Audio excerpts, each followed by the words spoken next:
I want to have a quick conversation about the Leafs and what is going to happen with this team if it loses in the first round of the playoffs. And I know there's different scenarios, like maybe they lose in 7 and it's really close. Maybe they get the doors blown off of them and they get swept, like we just talked about. And those are two different scenarios, and that could result in two different outcomes when it comes to who's here next season, when it comes to management and the roster and things like that. But what do you think is going to happen if this team loses? Like you said, a lot has to do with how they lose, but I know this is not the answer people want to hear, but not much. I really don't. This is an 115 point team. They have two of the best offensive players in the league. They have depth. Now, it's even defensively, they have depth. This team's not going to be, I think it's more like a Leaf hater thing. And I say this all the time, like, oh, trade Marner. The trade Marner take comes from people who hate the Leafs, who want them to trade Marner because deep down they know that makes them worse. I don't see, unless the team gets like swept and absolutely humiliated, there really needs to be a culture change. But I think you roll it out again next year. And even as far as the management goes, like, the takes about like firing fucking Dubas and Shanahan and all this. Yeah, let's fire a guy who built a 115 point team. Like, what? Has it ever been done?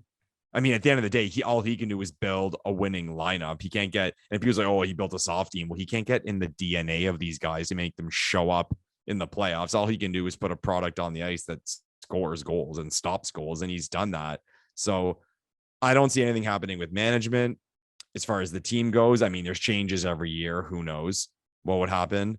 But I think the Leafs from top to bottom and around the offices are going to look very similar next year, regardless of what the outcome is against the Tampa Bay Lightning.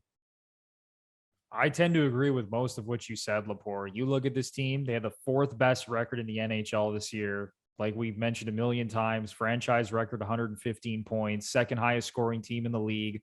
Matthews, 60 goal season, back-to-back Rocket Richards, is probably going to win the Hart Trophy, barring some of these voters just galaxy braining this vote, in my opinion, at least.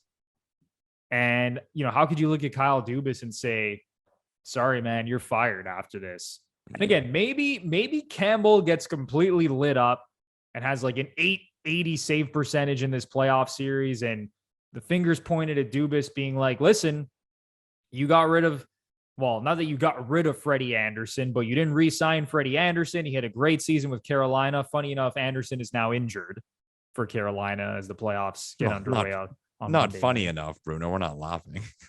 Well, it's just like this dude. I mean, especially what happened last year with his injuries. I know. It's like, of course, he's injured on the eve of the playoffs. I mean, it sucks because he's had a Vezina caliber season. He's not going to win the Vezina. Shesterkin is, but Anderson is more likely than not going to finish as a finalist, in my opinion.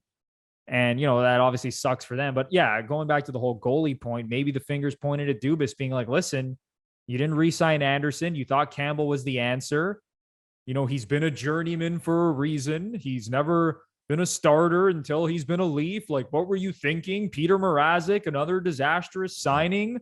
So maybe they look at Dubas and say, that's unacceptable. You did not give this team adequate goaltending. You're out the door. But honestly, I tend to agree with you because I don't think you panic, especially. And I know it sounds insane and people probably think we're nuts. Now, the definition of insanity. Yeah, you keep hearing that, right? Keep doing the same thing over and over, expecting a different result, right? And it honestly, it is getting to that point.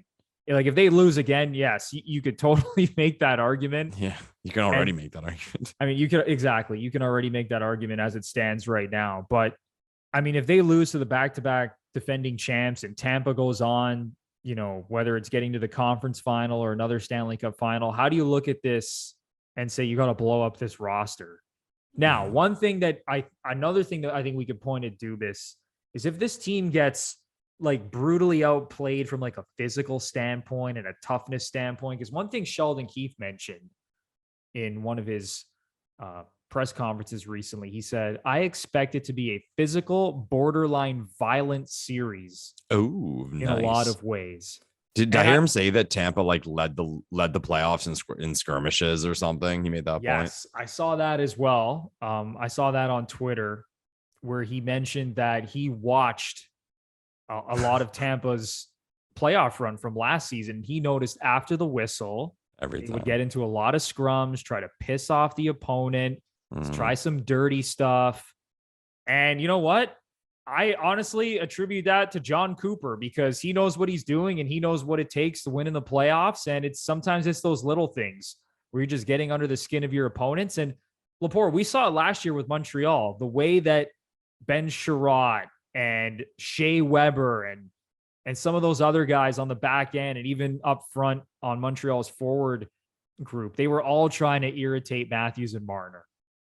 I mean, you remember that classic picture where I think it was Sherratt that was holding Matthews from behind and Matthews and he was laughing and smiling. I don't want to see any of that shit in the first round. I want to see Matthews bite back. I want to see Bunting. I mean, Bunting, who knows when he's going to play because he's still injured at this point. I want to see Bunting bite back, Wayne Simmons, Kyle Clifford, depending on how much he actually plays in this series. I want to see a little bit more toughness, and I want to see the Leafs stand up for themselves. And I think they've done that this season for the most part, Lepore. I think they have proven that they aren't afraid of any team. You know, it's not like the Leafs are some overly physical team that's scaring other teams, but I think that they've proven throughout the season that you're not just going to walk all over this team. And I know that Tampa is going to try to push their buttons a lot. So it'll be interesting to see how the Leafs respond in the moment. There's just certain guys I don't want to say I want to see them snap, but there's certain guys I want to see play angry. And I'll point to John Tavares.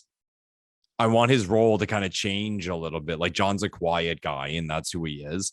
But like, I want to see him cross-check somebody after the whistle. Yes. You know what I mean? Like, I know Kerfoot has that in him. He can do it. Mikheyev can do it.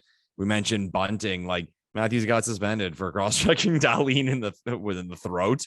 Like, I mean, so he's got it. You know, I'm not expecting anything from Marner or Willie, but yeah. And even down in the D, like Riley, play pissed off. We expect it from Muzzin, Giordano, man. Show that you're a vet.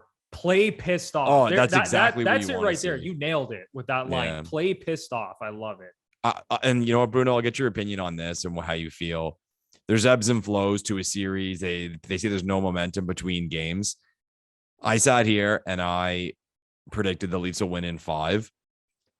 I get the feeling in the first 5 minutes of game 1, I'll know if I was completely off my rocker or if I was onto something. I just like, there's that thing in me that we're going to know right away. Like where this is going. 100%. Maybe that's an insult to the Leafs because it's just, you know, we see there's like some sensitivity there that like this thing can teeter off in a hurry. But I think we'll know very quickly, especially with the crowd. They're at home, like right opening face-off, puck goes in, lay ahead. If they can score early, like take it to Tampa early, get in Vasilevsky's head, like all that. Well, no, I really feel that way. Maybe that's me being an over-emotional fan. But I just think we're going to know very quickly, like the direction the series is going to go. No, Lepore, I couldn't agree more because one thing that sticks in my mind from that Habs series last year, I will never forget this. When Josh Anderson played his first shift of the series, that guy came out like a human wrecking ball. He was literally flying around the ice on his first shift,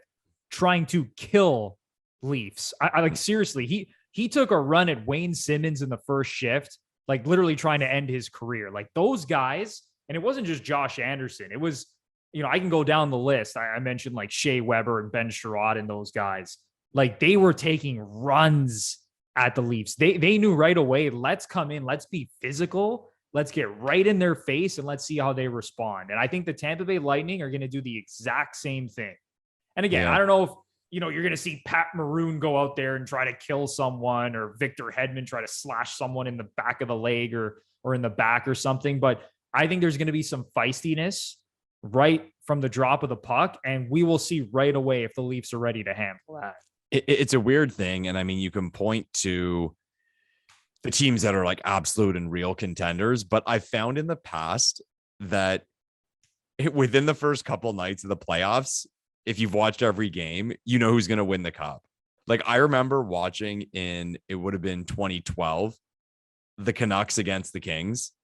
I know like the Kings are going to win the cup just because like the style they were playing with and the style they were playing and the weight they were playing with, no one's going to beat them. You just had that feeling that nobody was going to beat them. You just knew in a hurry. And last couple of years with Tampa, you saw it early. Like they were just cruising. And it's like, no one's going to beat them. Like you just kind of knew it was easy money.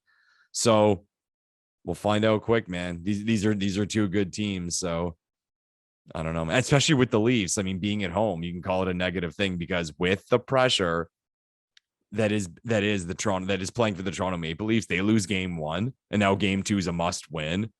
Oh, it's gonna get hits. It's ugly, man. So yeah, if the Leafs lose that first game on home ice, game 2 is going to be just absolutely pressure packed. Yeah. And again, I think this is a team that has responded well to being under pressure and being in spots where seemingly things could fall off a cliff and go in the opposite direction. And they have found a way to not let that happen. And not just this season, even going back to last season, minus losing in the playoffs to Montreal. I'll say that.